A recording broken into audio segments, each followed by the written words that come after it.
This is Bill Griffin. Welcome to Different Take Podcast. If you like this content, please subscribe, like, share, comment. I really appreciate you watching. Today, I have the pleasure of speaking with Holly Terei, who's involved, Gwinnett County parent, resident in Gwinnett County, 12 years. Is also involved in school choice movement. So if you don't mind, if you could tell people where to find you and your Facebook page and also the school choice. Yeah, absolutely. So find us on Facebook. It is the Gwinnett County Parents for Quality Education Facebook page. We are a group of like-minded parents that are in pursuit of a quality education for our children. That Facebook page is under the umbrella of No Left Turn in Education, which is a national nonpartisan 501c3 group. And we are focused on similar things, curriculum content, supporting our educators, things of that nature. And then also, I would like to point out Georgians for School Choice. American Federation for Children is a fantastic organization, and we have a social media presence. You can find Georgians for School Choice also on Facebook.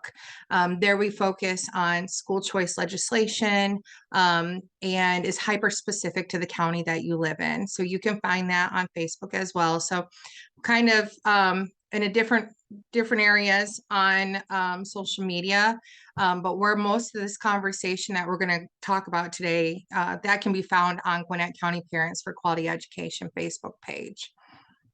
Yes, so, I've seen the page. It's a lot of information. It is a lot of information. And as we'll talk about today, I really do think that school choice, ultimately, it's not a end all perfect solution, but I feel very strongly that it is a great solution to a lot of what we are facing today in Georgia schools, most specifically Gwinnett County Public Schools. So I want to ask you about that, because I know you talk to a lot of parents and you communicate with parents a lot, and also teachers and so forth. The standards for discipline was reduced by a policy. You don't mind explaining kind of briefly how that came about? From what I have seen, a lot of this started. I say, if you don't mind me interrupting, I only say that they admit that there's a problem in their own way. Each board member has admitted that there is a serious problem in their own way. That's correct. Calvin Watts himself said at the Code Red meeting, we are in crisis. But in the same breath, a lot of the solutions that he was offering to the issue, he said, probably won't unfold this year. So it was very disheartening to hear. But yes, parents, community members, stakeholders, students, staff, and teachers, we all agree that we are in crisis, and is directly related to the change in these policies.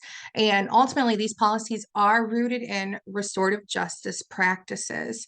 I believe that we saw this change when we began implementing Learning 2025 in our school district.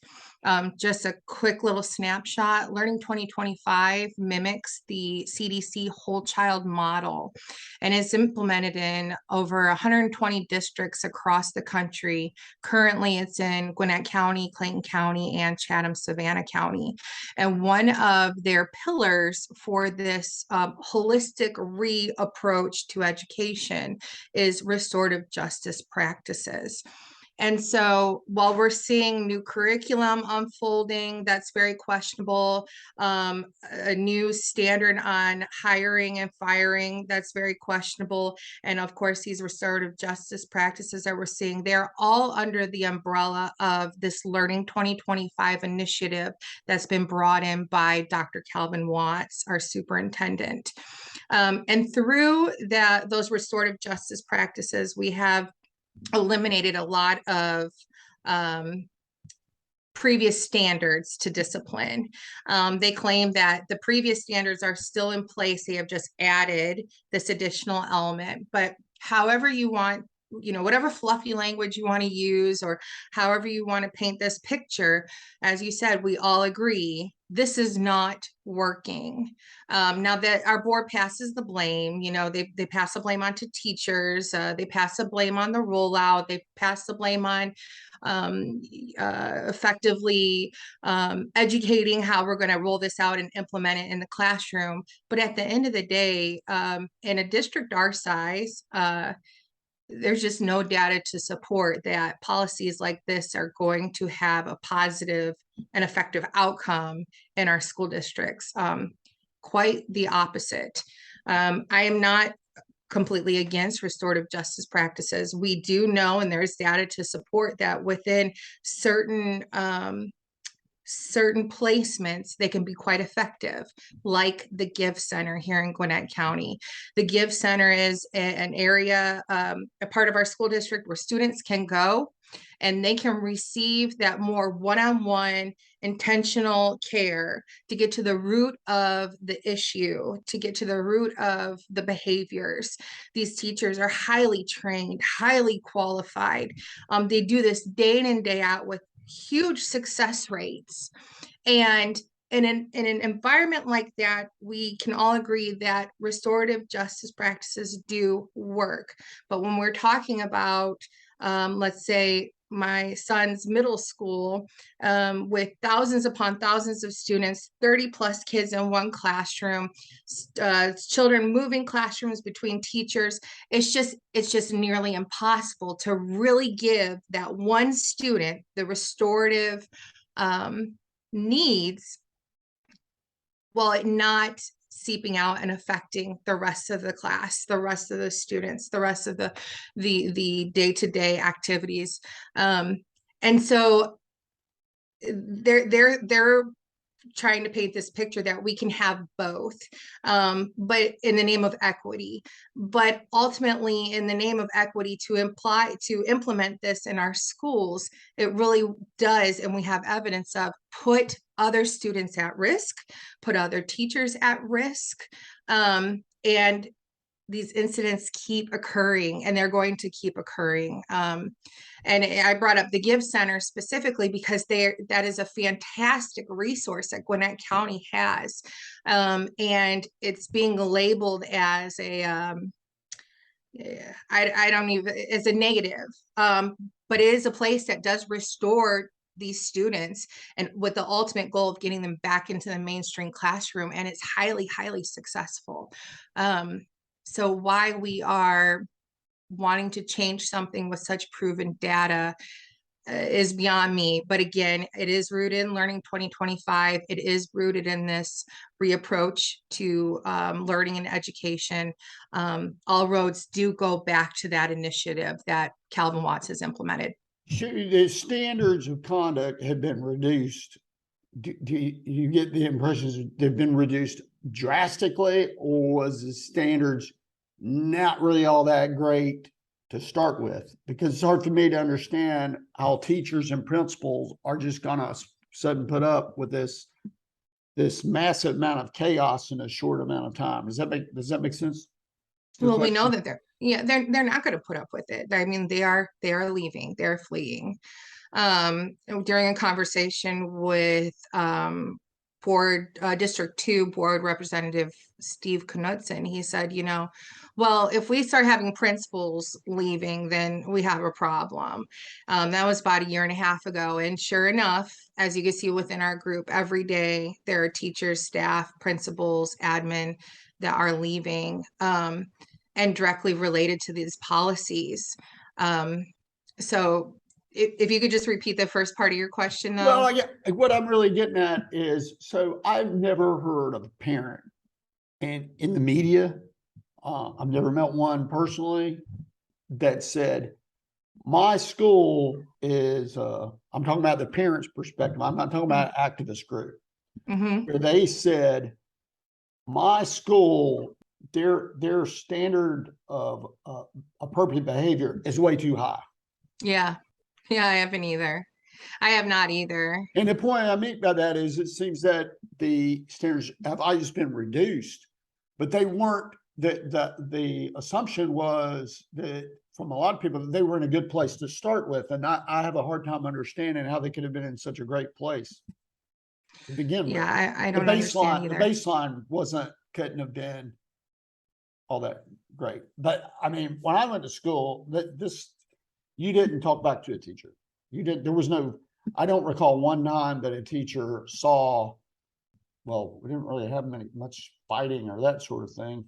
Might have been outside the school, but it wasn't, that sort of violence wasn't tolerated, period. That's right. It was the same for me. And, I do agree that discipline starts in the home. And a lot of the things that we are seeing in our schools, these are children. These are children that we are talking about, and they're mimicking behaviors or acting out based off of lack or need, possibly more than likely within the home. And that's just a fact. But at the end of the day, I stand firmly on this. We cannot abandon the 29 to focus solely on the 1, in the sense of the 29 giving up their safety, giving up their teacher time, giving up their, in the name of restorative justice practices. If we really sincerely and truly care about the school to prison pipeline, which there's data to show that that is a real thing, and it is rooted in academics. It is rooted in, if a child is not proficient at reading by 3rd grade, there is data to support that will impact them to a degree. I mean, it's so disheartening to see that we're getting away from the academics in our schools and that standard, that there's so much data and so much statistics that support the academics is what is going to set our children up to excel and succeed in life.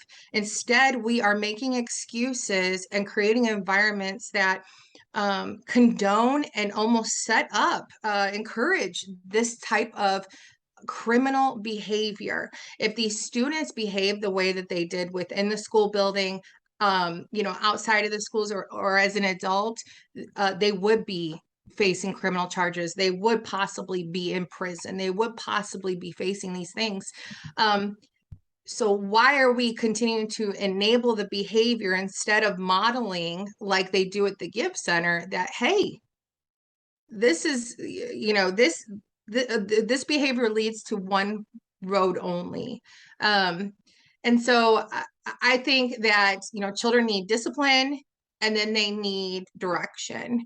And the discipline has to come in first. You have done something to break these rules. And I feel like we're really minimizing some of the behaviors because a child's life has been lost. Teachers are being beat within an inch of their life. But you have created this, you've broken the rules, and these are the consequences. We are going to deal with the consequences first, and then we can discuss how to either mainstream or, that direction afterwards.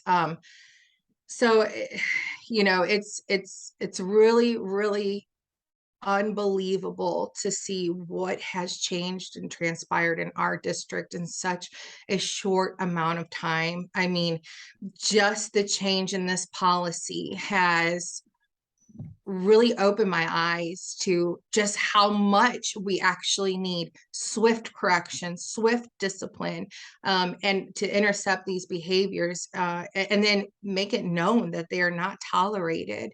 We already have enough to worry about outside forces and entities coming into our schools and harming our children. But now we've got this in the schoolhouse. The same measures that we put in place to protect our students from outside entities and threats of violence should be the same standards within the school building. And that's just not the case. We even as parents, we get frustrated because we go to our children's school and we have to buzz the buzzard and then wait to be let in, and then we have to give our driver's license, and that has to be scanned. And I'm not saying that that's not appropriate, or that I'm thankful for those measures, but it's very contradicting when I have to go through all of that in order to enter my child's school. But yet we have kids wearing ankle monitors at school. We have kids with pending very violent charges returning to school. We have children that participated in just and I don't want to get the details of these certain things incorrect, but you can see how that is such a contradiction. I mean, just the mere fact that when parents go to a school board meeting, we have to, not anybody else, but we have to walk through a metal detector to speak at our school board meeting, and we have to be wanded and our bags have to be searched. Because, we're just so scary, apparently. But the same measure isn't put into place after we've had a literal shooting at our school. We've had a literal act of violence take place. We've had a life actually lost. And that just grieves me, but it also angers me because, as we talked a little bit before, there's this narrative where, the parents are the problem. And the only time we are even brought up in the conversations in this context of, we're in the way, or that we're dangerous, or that we're domestic terrorists. I would love to see them put that kind of energy into ensuring that my child, who does not bring weapons to school, who does not have a criminal record, who does not physically harm their peers or their teacher, that they would be able to ensure the same safety standards for them. So the vast majority of parents don't. It would seem they wouldn't want this because you're at a young age, you admonish, counsel, and punish your children so that they don't engage in inappropriate or violent or disruptive behavior when they go to school.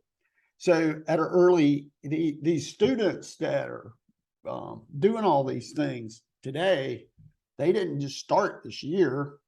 They were in the school system for years. So it just makes me think that the standards were always kind of, or have been lax for many years. Otherwise, you couldn't get this situation. But what I'm hearing you say is this is a sort of a utter madness that you've got a classroom of students where the problem is with one or two students, but you continue to allow the student to disrupt class and pose a threat to other students. Is that kind of what I'm hearing? Yeah, and then that sends a message to the other students. Well, if so-and-so was able to behave this way or act this way and the consequences were next to nothing, well, then I can do the same thing. And look, doing a disservice to the student that misbehaved to start with, because you didn't put them in the right direction. And doing a huge disservice to the 99% of students that are there to, work hard, learn, be children and, and be on a path for graduation and, a successful adulthood. And so, we're not talking enough about those other students. We're not talking enough. I hear all this conversation about the 1% of students that are behaving this way, and we have to literally change everything to try to make this work. And it's not working, but and then at the end, what happens to all the other kids? Where's the conversation about them? And there is none. I haven't heard anything regarding them. And it always comes back to this conversation of what is equitable. And I don't see it why it's so difficult to understand that you literally taking away my child's safety in the name of restorative justice is not equitable, and it's an incredible disservice to even that conversation. But unfortunately, that's the narrative. So I have a prediction. I want to just bounce this off of you and see what you think. And I derive this from the board members, actually, that they will make the school administration. The board's not going to do anything. They're not going to change any policies. I don't think. Maybe I'm wrong about this, but they're not going to be it's not going to be a 180 because I think there's 3 board members that aren't going to go for that period. So what happens is you have, 30% more fighting this year than last year. So you reduce it to 20% or 10%. You get it to where it's barely tolerable, not good, but barely tolerable. And then, so that's the new baseline because they're not going to change. So I'm talking about with this board. What do you think will happen? Just on the code of conduct, that inappropriate behavior and that sort of thing. Well, I mean, the board's not going to, sorry to interrupt, but I want to be clear what I was saying. The board's not going to do a 180. No, they're not going to do a 180. As a matter of fact, given our last board meeting, I think Superintendent Watts is going to double down and dig his heels in.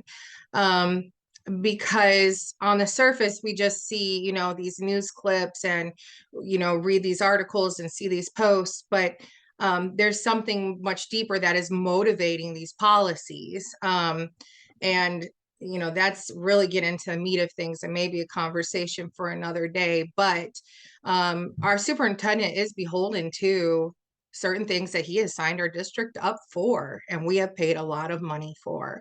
And so, no, I do not think that it's going to change.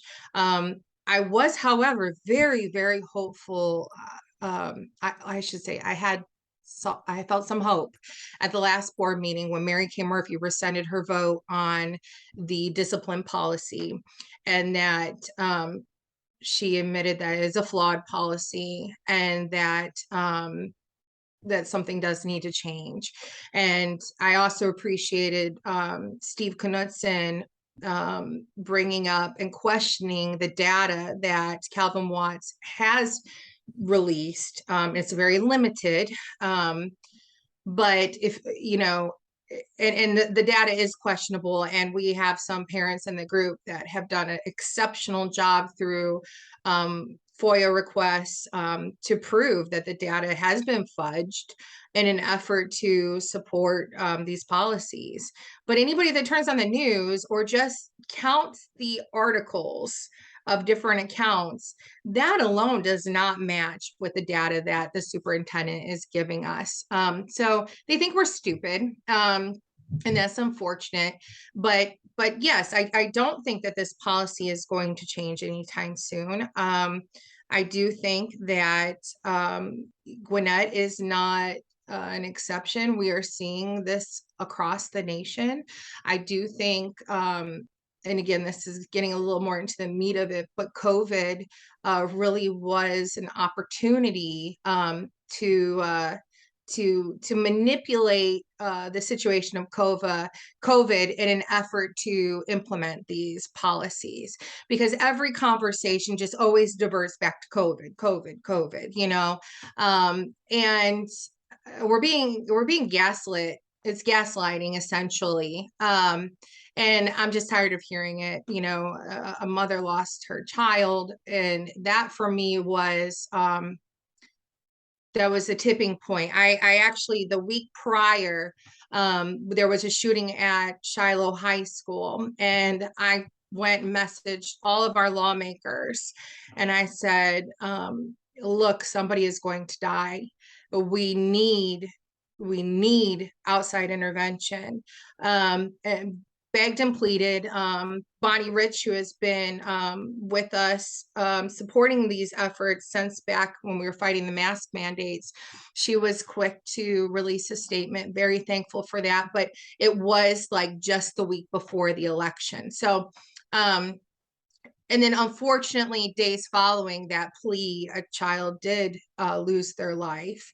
And it's the worst. It's one thing that you just never want to be right about. And it's probably a situation. I'm going to guess that the students and the teachers, when they found out about this, probably weren't surprised. No, what I mean by that is they probably knew they probably knew who this, you know, it had to be, oh, it was this student, that student, Yeah. that student, because they, you know, that didn't just happen.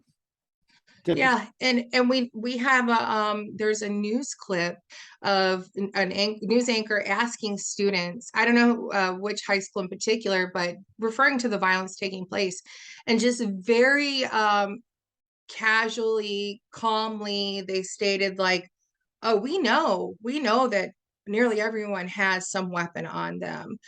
We know not to use the restrooms, you know, we know, like, and this is becoming very commonplace for them. And that's so unnerving for me that, you know, we are normalizing ultimately this violence that's taking place in our schools.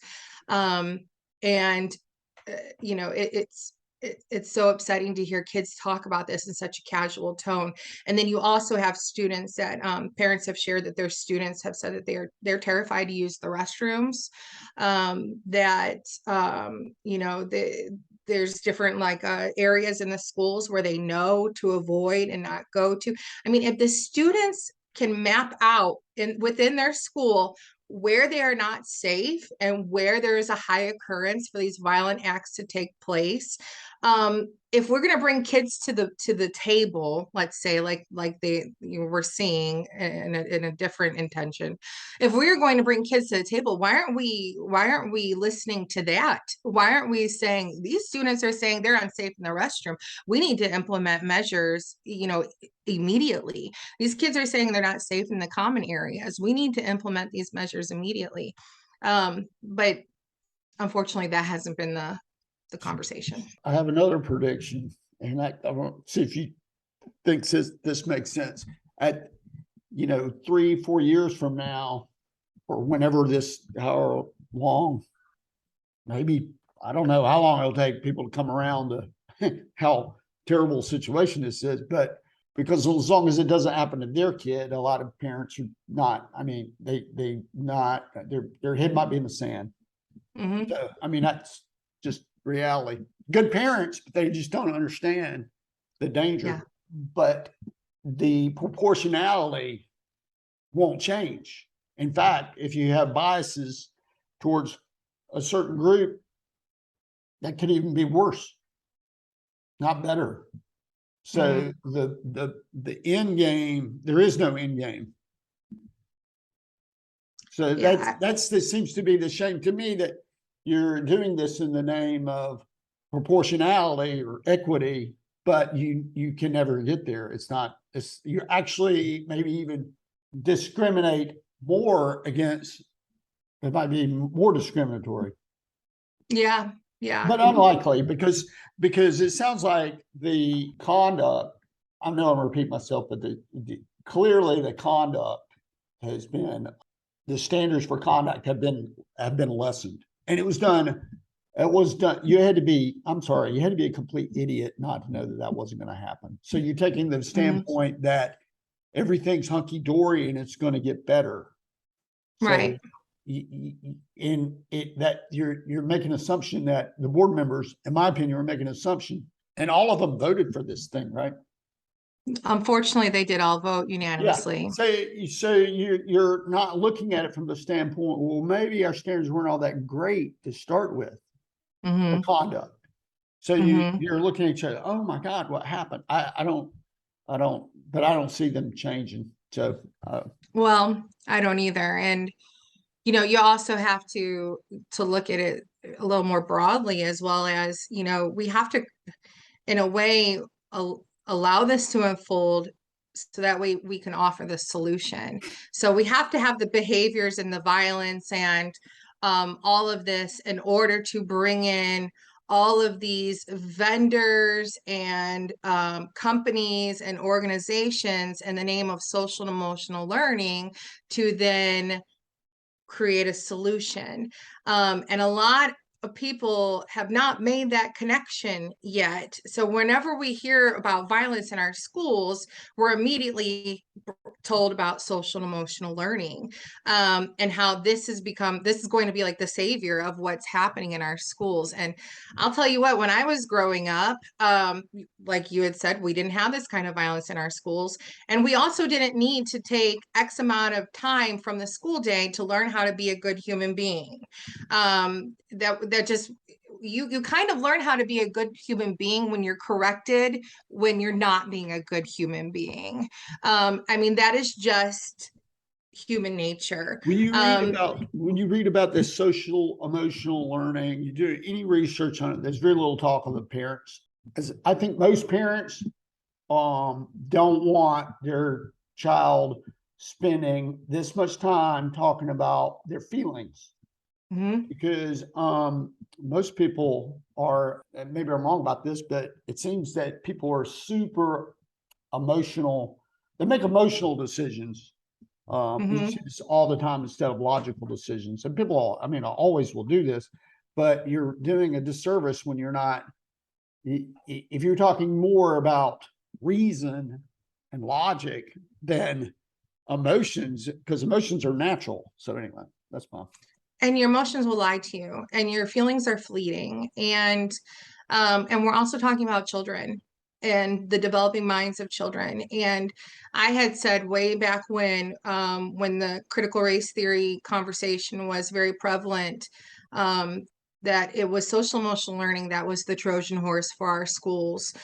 Social emotional learning, I stand by the fact that it is dangerous. On the surface, just like with most of these policies, on the surface, it's a great idea. On the surface, it's wholesome and even sounding necessary. You know, on the surface, it's learning how to cope and strategies on how to effectively share your feelings and how to be, you know, inclusive of one another. And these are all wonderful, fantastic qualities that we would like to see in all of our students, but you have to dig a little bit deeper because it does not end there. There are so many dark elements of social emotional learning that I would love to do a deep dive with you, from the data mining component to the open AI component to the intrusive surveys, and what social emotional learning ultimately does is it is cultivating in your child, how should I say this, it starts to touch on the inner corners of a child's mind that really should only be a space that a parent should have access to. When we are starting to talk about a child's, from the theology and doctrine that's being implemented in the home to political beliefs. I mean, we're talking about second graders, even political beliefs, you know, thoughts on, you know, different things happening in the world from a very, I'll just say UN aspect. You know, a lot of, and it's always done in a manner of, it's not inclusive of all streams of thinking. It's not inclusive of all, how can I even say? Well, you have to have a subject to talk about. If you're going to talk about empathy, you have to have a subject. Okay, why are we talking about? Oh, yeah, you need more empathy. Well, what's the subject? Okay, well then you have the subject that could be whatever, climate change. So you're saying, okay, well, this is what you should think, and also what you should feel about it. I'm so glad you said that, because I want to be mindful of my words, but you're absolutely correct. And that through social emotional learning, if your child responds in such a way that was not the favorable answer, well, then there'll be an attempt to undo that thinking even more. Or on the flip side, if you're now labeled as not being inclusive in thought, or in this, with this particular topic, climate change, then what are you? Are you a bigot? Are you a white supremacist? Are you a racist? These are all these terms that our kids are now hearing in school all the time. And listen, we need to get back to reading, writing, math. I know it's been repeated over and over again, but ultimately that is the fact, that's the truth.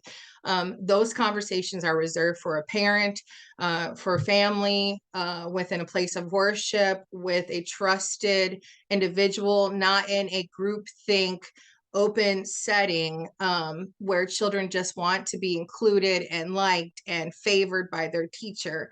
It's highly manipulative. It is highly invasive. And it is certainly not the answer to the violence that we are seeing in our schools. Not at all. Children just need a standard to go by. You're good to your fellow classmates, to your fellow peers, and you do not act in this manner. These are the consequences, and that's it. And so, but yes, it is a little disheartening when, even at the last board meeting, we had a lot of teachers that were understandably so very, very upset about the violence taking place, and crying and pleading for more help. But then their answer being, we need more social and emotional learning. And I could just scream when I hear that, because I know the heart and the intention in what they're saying is pure. I really do believe that. But I think there is an element of ignorance even within the teaching profession as to what exactly they are, I think part of it is, I mean, I saw the same things, and I think part of it is the idea that, well, you look like you kind of, maybe it becomes ingrained, but you don't want to be the person. I'm not talking about the person other people see you, but you don't want to be that person that says, I just want to show up to school and I want to teach, and that's what I want to do. And if you just, I want to limit the scope, and if kid misbehave, they're disrupting the class, we eventually will have to take them out of class. Yeah. And I don't think, and I want to be able to discipline the students if they misbehave in class. And I think a lot of teachers, that's my impression, that they didn't want to be that person. Yeah, To say, they don't I want to be want the a person. smaller scope. In other words, they want to be, they kind of want to be the person to do more and do more and do more. And the scope of, in my opinion, I think most parents want the scope of their school to be limited to those basic things. Yes, absolutely. But even on, a collegiate aspect, I mean, the way these educators are coming out of university has changed dramatically in the last decade. A lot of our more seasoned teachers that really have that science of teaching, they're like the crown jewels of Gwinnett County, and so unfortunate to see them leave. They came from a educational background that wasn't rooted in activism, and a lot of these universities are teaching these future educators that our students, my children, are little activist vessels that ultimately they can get in there and they can indoctrinate to follow suit in this particular political agenda. And that's fact as well. I recently sat with I believe Harvard University professor, and he did a deep dive on what is happening and on a collegiate level. And again, that's another part of the issue that we were facing. But it's gotten to the point where if I know an educator is just fresh out of college, then I have a lot of questions for them. And why did you want to get into education?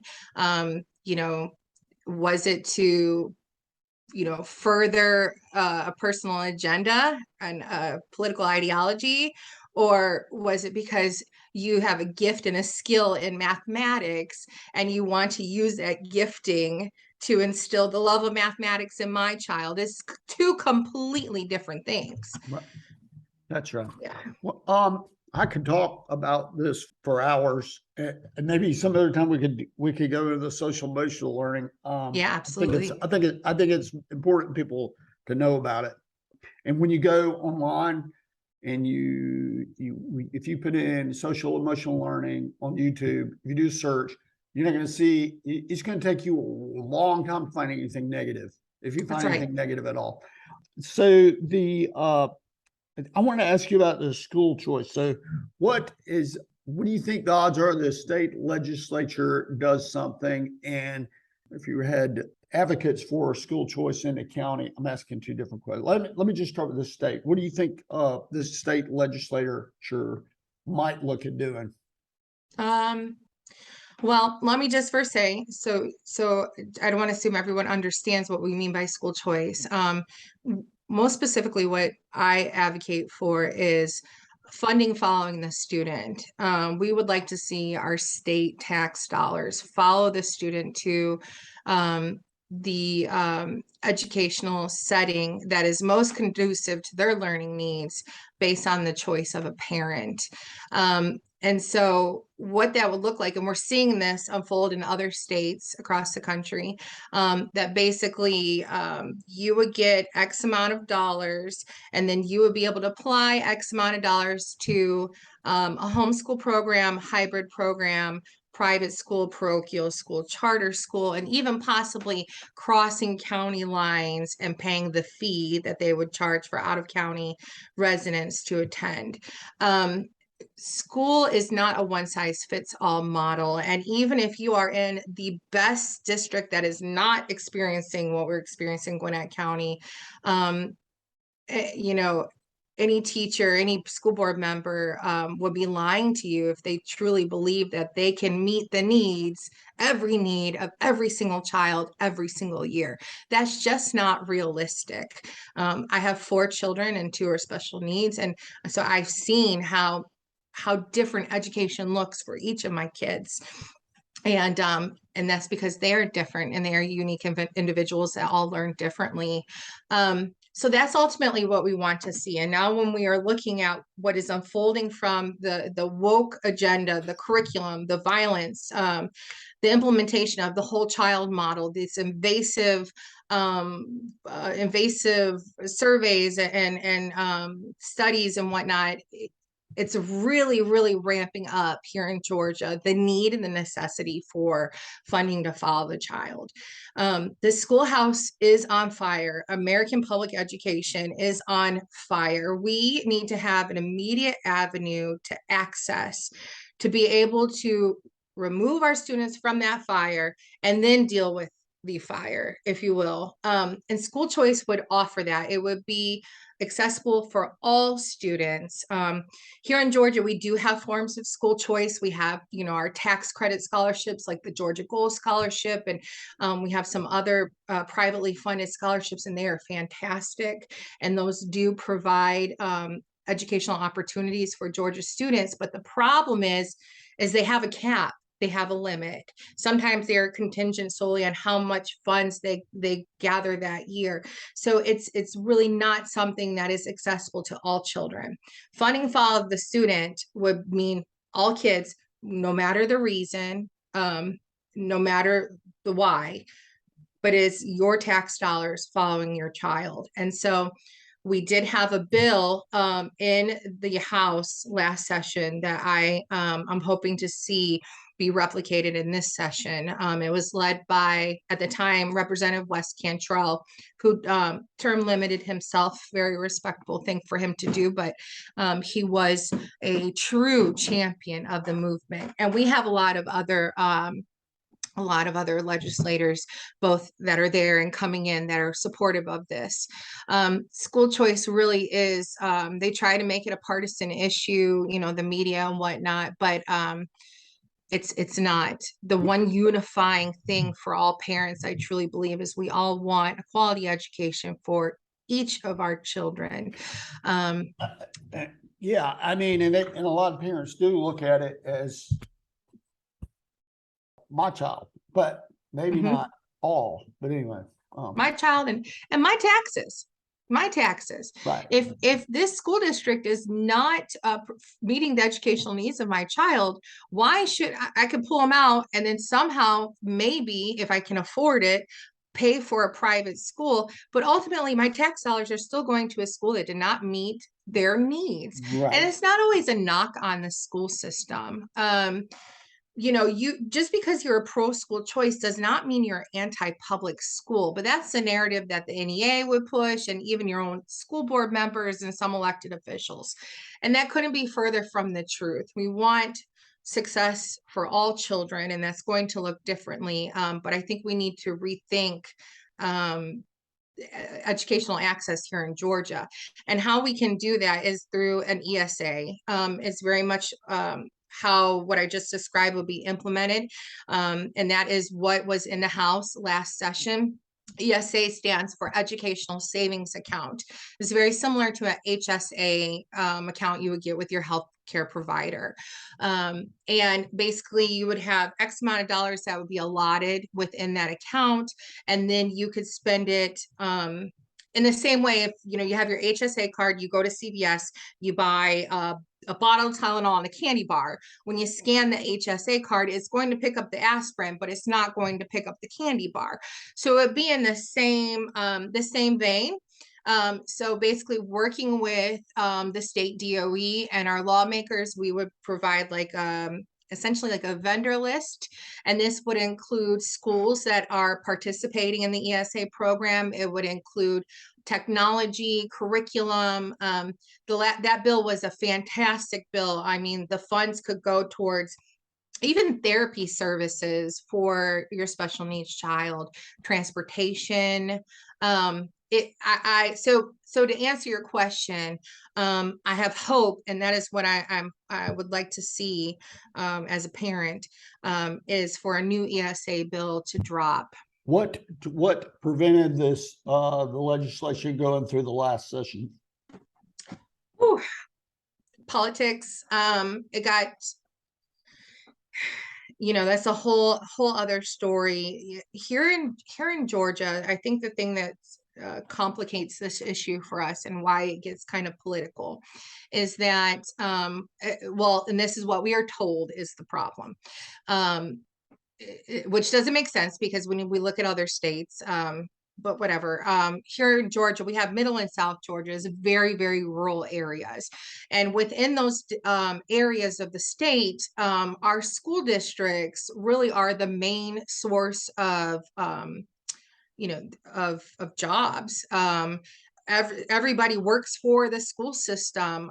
They are the focal point of employment for that very rural, small part of the state. And so there is this fear that the NEA has been very successful in indoctrinating ultimately in lawmakers and in these parts of the country, that if we pass school choice, then your school is going to fold. Nobody's going to go there anymore. And now you're not going to be able to provide employment for your community members. And that's just hogwash. Number one, this is sweeping our nation, and there's no data to support that that's actually what's going to happen. Secondly, in some of these rural areas, there is no educational options. There is nowhere else for a child to go. And that's the second part to the solution to this issue. But passing ESAs for the state of Georgia, and you live in a little rural area of the state with nowhere else to go, then how does the ESA impact the district? That doesn't make sense. But what it would do is incentivize the private sector across the state, and that would include the middle and South Georgia. And through incentivizing that, what we will see is your local churches, your Catholic diocese, your even pods and whatnot, it's going to incentivize to want to create more educational opportunities and ultimately create more jobs within those rural parts. And the smaller the school system, the more control that parents have over the school system. That's absolutely. And honestly, the even the need for something like this might not be as prevalent in certain parts of the state, but but we do have to look at the state as a whole, because this is Georgia legislation. It's going to impact everybody.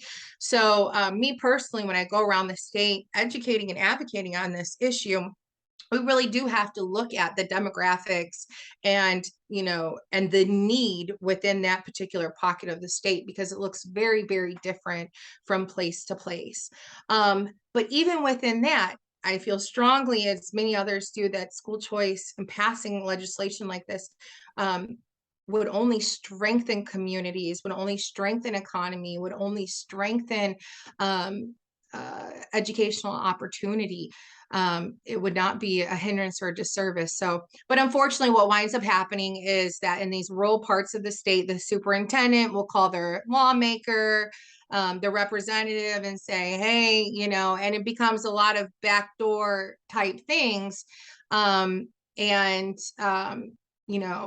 it's unfortunate. It really is. If we are in the business of producing high quality, contributing Georgia citizens, then why would you hinder educational opportunity in any way? And that's really, as a believer, I don't understand why you would want to hinder children being able to have opportunity to be in a school that supports what they believe. As an American, I believe full-heartedly, if you want to send your child to the most woke school that is out there, this is America. These are your tax dollars, and you should have the right to do so.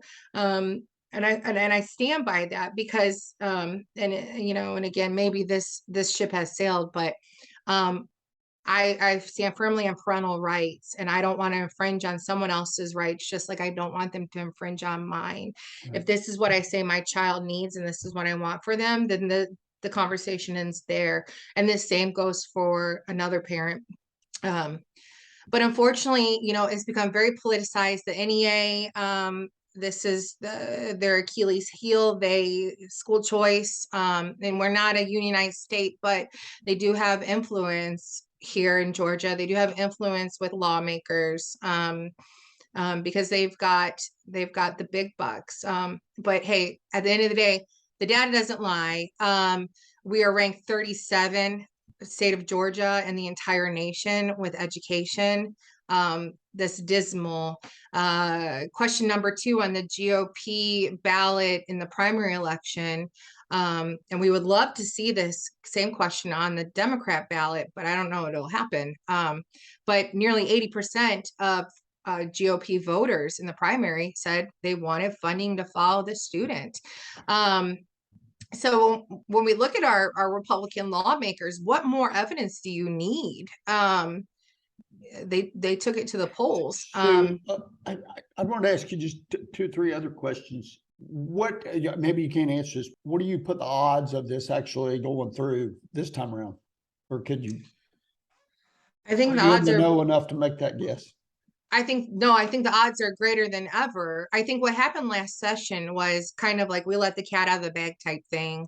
Georgians learned, even though the bill was killed through due to egos and politics, even though the bill was killed, a lot of people realized what was possible for Georgia students. Now we fast forward 12 months and we see everything that has taken place in our schools. The education system is on fire. Even speaking specifically to Gwinnett County, parents now know what is possible and they want it, and they want it now. So I think the heat is on for upcoming session. Okay. I definitely do. We watched through this last election cycle how this was a winning platform for many newly elected officials.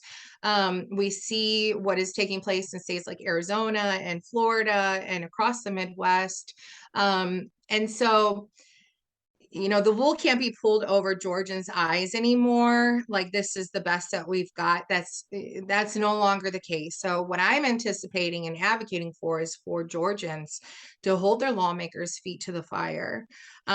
We do need our public school system handed and dealt with, and all these things, sorted out. But my child shouldn't have to continue to fall on that sword and kind of wait and hope for these things to be corrected when there isn't an alternate route. And I'll stop there in case you have a question. I was gonna Oh, I was just going point to out say, one thing. it seems to me there's two resistant forces. One, which is I think a smaller force, is if you don't have a child, so you're a college student, or let's say you might be a senior citizen and you're just out of touch with what's going on because your kids have already gone through school and all that kind of thing. Or you maybe there's a faction of folks that it doesn't affect them, so they don't really have that. They don't have a dog in the fight. But that seems to me that much larger resistance is folks that don't want to give up control. Like, this is a way to keep political. I'm talking about leftists, that they want the best.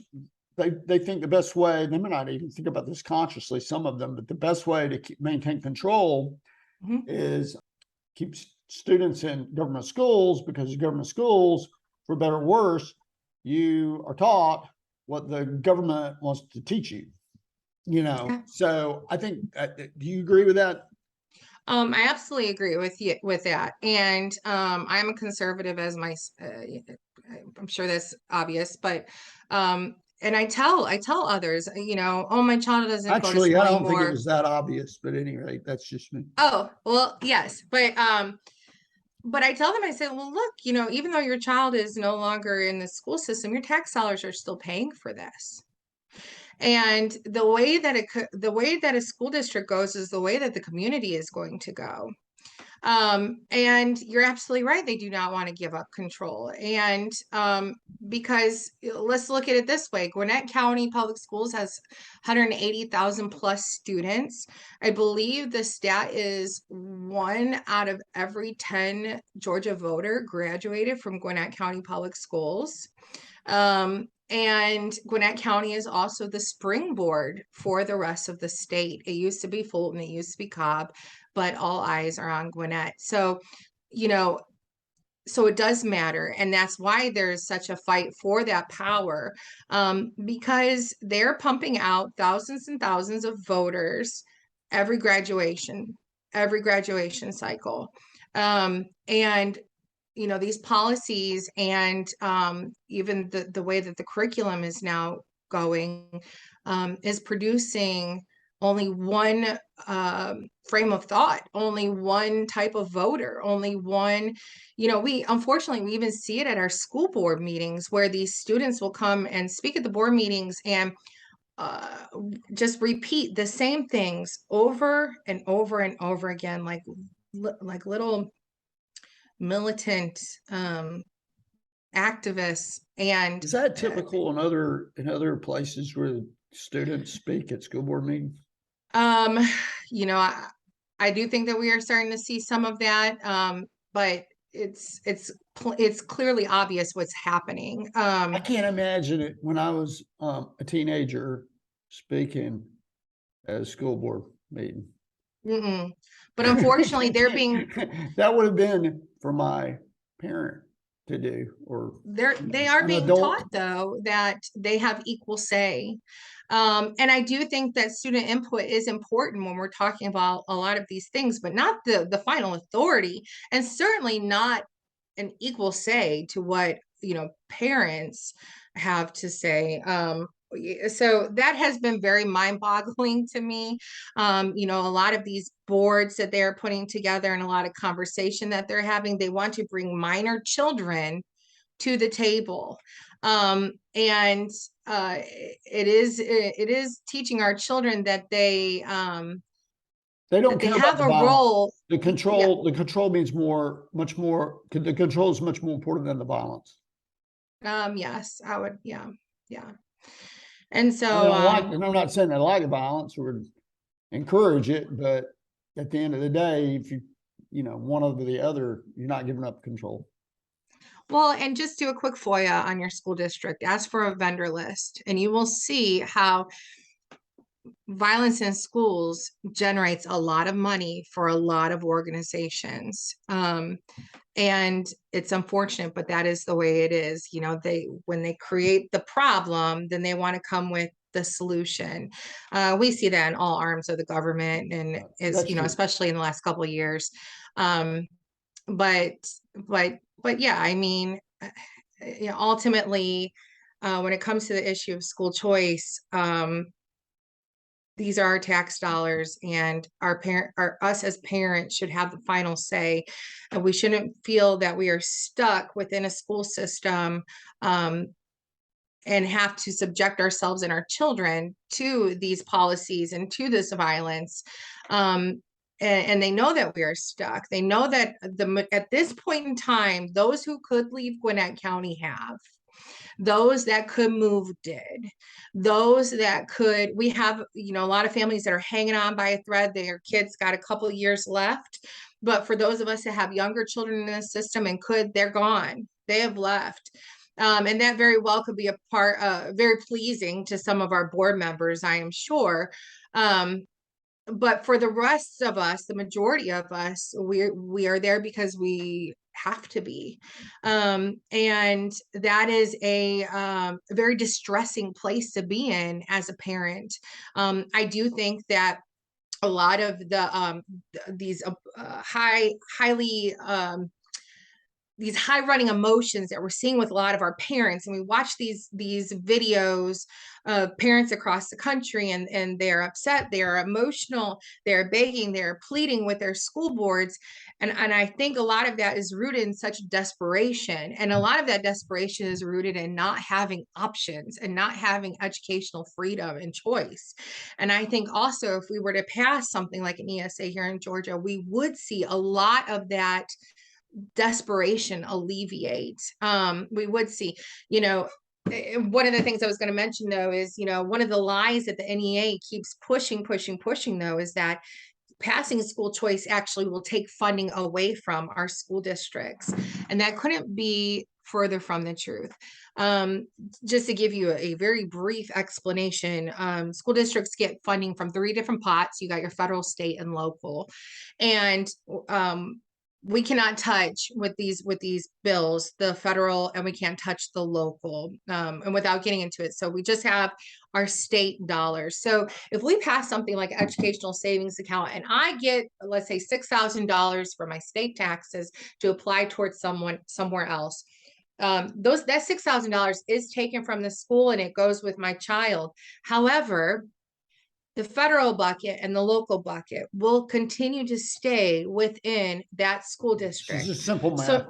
So now they're getting a surplus of funds for a child that's not even there, that is then put in the pot and redistributed amongst everyone else that is in the district. So this lie that school choice and ESAs takes funding away from the school district, it is a lie. And I think districts are afraid because they know that while they're pushing this one agenda, they are really solidifying the need, the necessity for school choice.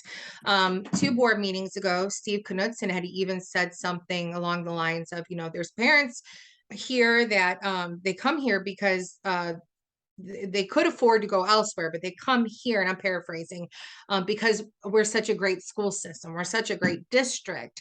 And then from there, I inferred that he was implying that if given the option or the opportunity, we're going to see a lot of people leaving our district. And I believe that he was inferring school choice. And that is absolutely true. Speaking of Gwinnett specifically, and I'm seeing it across the state, a lot of these school boards where we're seeing uptick of violence, we are seeing a huge conscious effort on CRT and SEL. They've made it within their legislative priorities to see that school choice not pass in our state. And I don't care if if you are on a school board and you claim that you are there for the betterment of your community and for seeing children succeed and thrive and grow, but you are actively wanting to withhold educational opportunities, then you're not doing it for the kids. You are not. And I know that you're beholden to a position or to a system, but don't lie to yourself. That's right. That's right. Gosh, I could talk to you for quite a while about this. Thank you for doing this, Holly.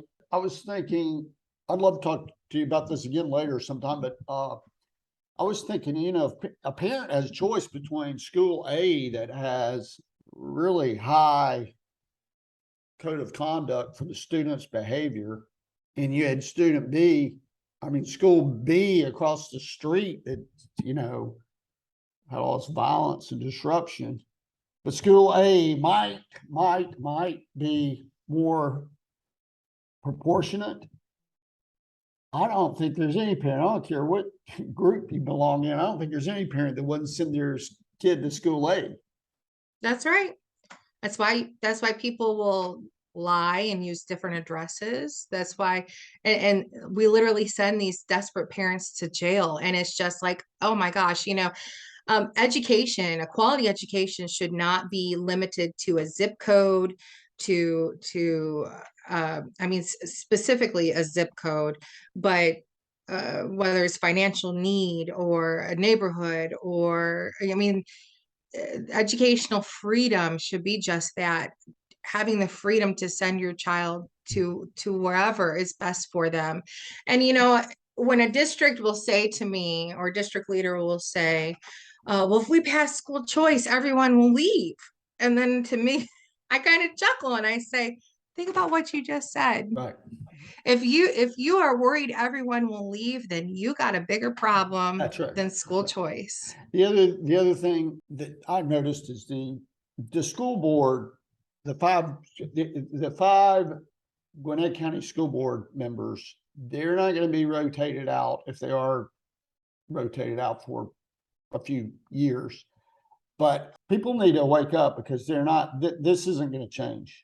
No. Of those school board members. But at any rate, I really appreciate you doing this.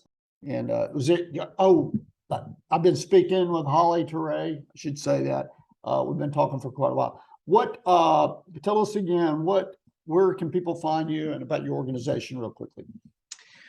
Start by finding Gwinnett County Parents for Quality Education on Facebook, and then some organizations that I work with that highlight some of the stuff we talked about. It's No Left Turn in Education, American Federation for Children, and there's a lot of fantastic organizations out there, but I really like the heart and intention behind these two organizations. And but the conversation is taking place on Gwinnett County Parents for Quality Education.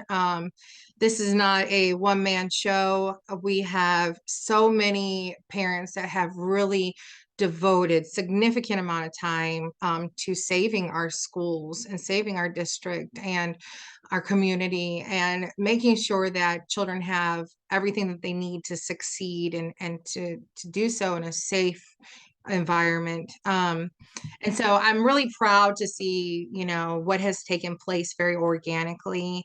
And I'm happy to know that there are organizations that are willing to come alongside us and help us make these things happen. But unfortunately, this is a fight that I don't think, like we've solidified in our conversation, isn't going away anytime soon.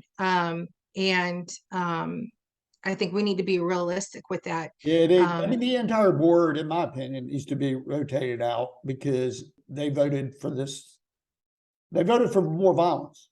And Yep. you'd have to be, I mean, so you can say, well, they're naive, and okay, well, then you need some people with some business acumen that can understand this. Because this, when I dug into this was the first thing. Well, you lowered the standards. That's what you did. You may have really thought you didn't, but there's no way you couldn't have. That's right. And then you made the bad assumption. You made the very bad assumption of that. Well, the standards were appropriate. The baseline standards were appropriate, which may not be the case. Where do you come up with that? What do parents think about this? Do parents think that the baseline standards before you made the policy change were appropriate for them? I mean, I doubt that. Yeah. Well, the parents told them this was going to happen. They told them this was going to happen. I remember seeing those meetings. Many months ago. Yes. Yes, this is the longest and worst "I told you so" for any parent, anyone that loves Gwinnett County. But we are right now, we are pleading, now the election is over, we are pleading and begging for outside intervention. And we need it.